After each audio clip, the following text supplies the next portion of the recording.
Hi everyone, it's your boy Zach, and I'm very, very happy about comics right now. I've been talking about this for the last few months. My TikTok feed has just been a growing amount of a new generation of comic book fans just showing off their comics.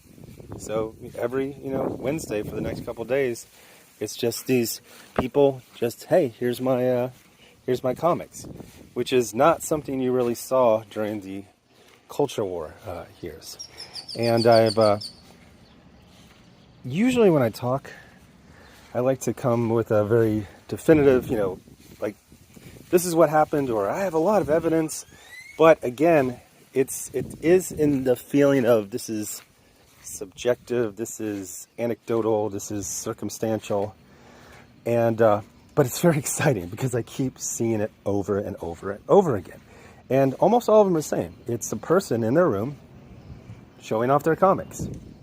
Usually, actually, almost always bagged and boarded. Like honestly, like 100%. When I used to collect floppies, sometimes I would do that, but it would just be like, oh, this one's gonna be like, this is special. But just for like a regular issue of Captain America, no, I wouldn't get it bagged and boarded. How much does that cost, by the way? Back in the day, it was like 25 extra cents, something like that. But anyway, so I want to talk about two things, but I also wanted to get feedback, especially if you are from that new generation. But I think none of that generation is watching TikTok, and especially this channel. I don't think there's a lot of overlap. I think it's two very different audiences. I did a review of Captain America, the new series by Chip Zdarsky, and it wasn't great. I mean, the comic was good, but the reaction was, it was just like the classic, like, I'm old, I don't like things. One guy was like, I'm not going to read this because 2 runs ago, something pissed him off, something woke. I'm like, what the fuck? I'm not going to go to this restaurant because this location 2 restaurants ago wasn't very good. Like, what the hell? It's just like, I'm trying just to, just kind of not focus on that. But like, I did a community post. It's like, I don't think I'm making myself clear. Like, go away. I've been saying this for 2 years. If you're just a sad sack who auto hates everything, go away. But anyway, with this new generation, as far as I can tell, they're coming from a few different sources. I think one is Marvel Rivals, which is huge. I don't know why Comics YouTube doesn't focus on that more or acknowledge it, but it's a massive, massive generational hit that's getting millions of people, at least a familiarity.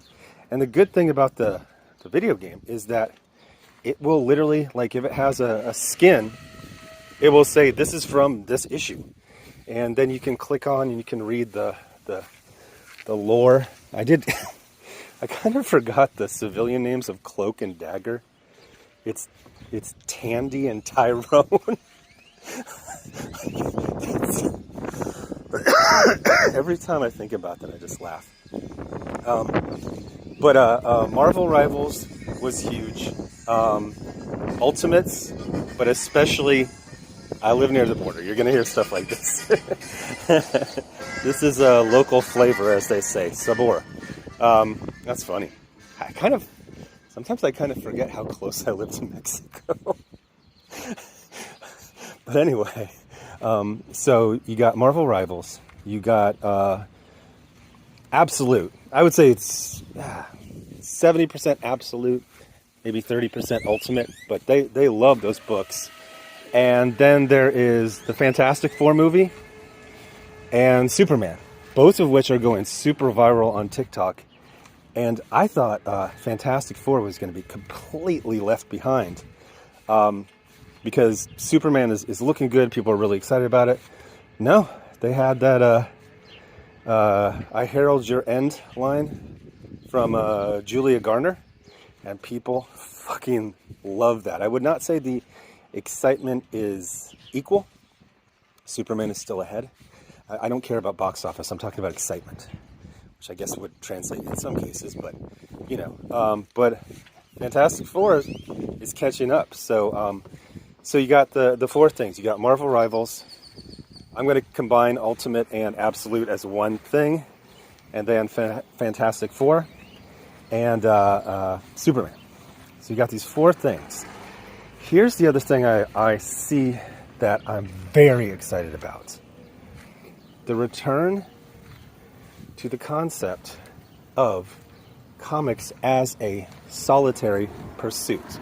I would not say any of this new generation comes off as especially autistic or Asperger's or excessively shy, but they remind me of the classic comic book fan. This is a person, Kevin Smith had a good line in, I think it was Mallrats, over and underweight guys who don't get laid. That's kind of a cliche, kind of outdated, but it's a solitary pursuit. That's why I used to get so bothered by the live stream culture and the culture war culture. That person who said that the birthday party clowns had the personality of unpopular jocks.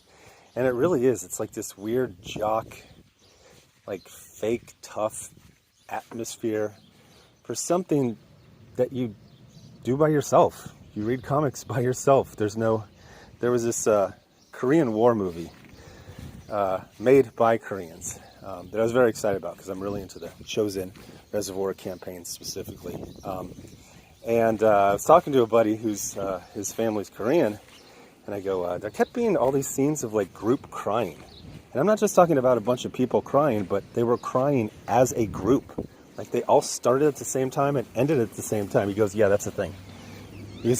People think that's a thing just for North Korea. That's a Korean thing, group crying. But I think usually, at least in America, it's an individual thing, you know. There can be 20 people crying, but they're all crying as individuals. Weird kind of analogy, but that's how I see comics, you know. When you go to the comic book store, you might have 10 people, you know, next to each other flipping through comics, but they are in their own little world, even though they are just a couple feet away from each other. Now, it is a solitary pursuit that is shared. But usually it's shared, you know, oh, hey, I saw this. You might put a post. You might go on a forum, a message board, whatever. And it's still, you know, it can become like we all like this on this forum. But I think comics works best. And people have asked for like, oh, can you do links for these? No, I'm not going to bother these people. I'm not going to drag these people into some 50-year-old man culture war bullshit. I want them to enjoy their new hobby. It looks like it's new for most of them. One of the things I love is that they love back issues. Like, they love back issues, specifically from the 70s and 80s. So that's great. So if you go to the comic book store, there's not a lot of things from that week. You just go to the back issues. But I love the idea of a solitary pursuit shared. I think that is the sweet spot for comics. So I'm just basically happy.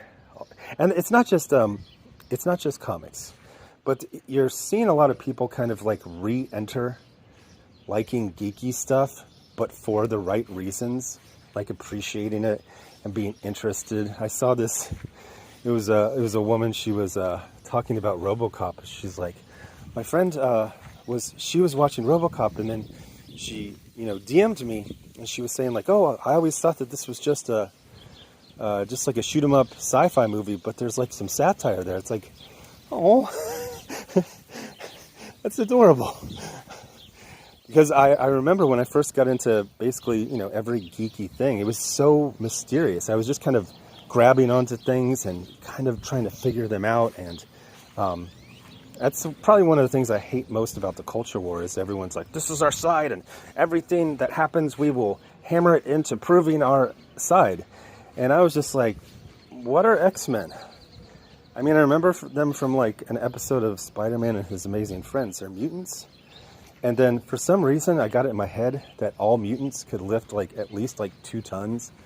So my first summer of really getting into comics, I have all these pictures of like Nightcrawler lifting up, drawings of him lifting up like VW Bugs, like not a huge car, but you know, he could lift up a car. Why not?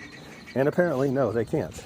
But although I still go with my friend's theory that anyone with basically any type of physical superpowers needs to be enhanced. I mean, just Cyclops, just, you know, the force of the beams, you'd have to be really hardy and strong just to not just go flying in the opposite direction.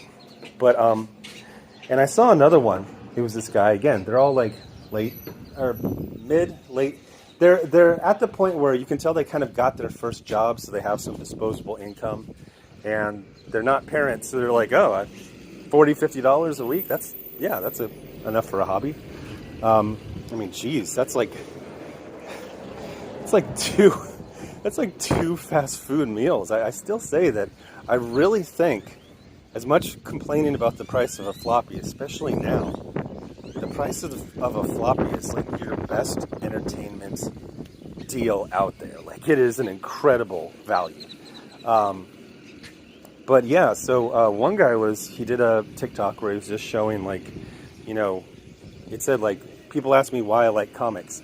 So he had like I used to see this in a lot of TikToks about ADHD. They would show like, or the audio would be like 3 different crowds. Like, you know, the audio from it just overlaps, so, you know, you just can't concentrate, you can't think.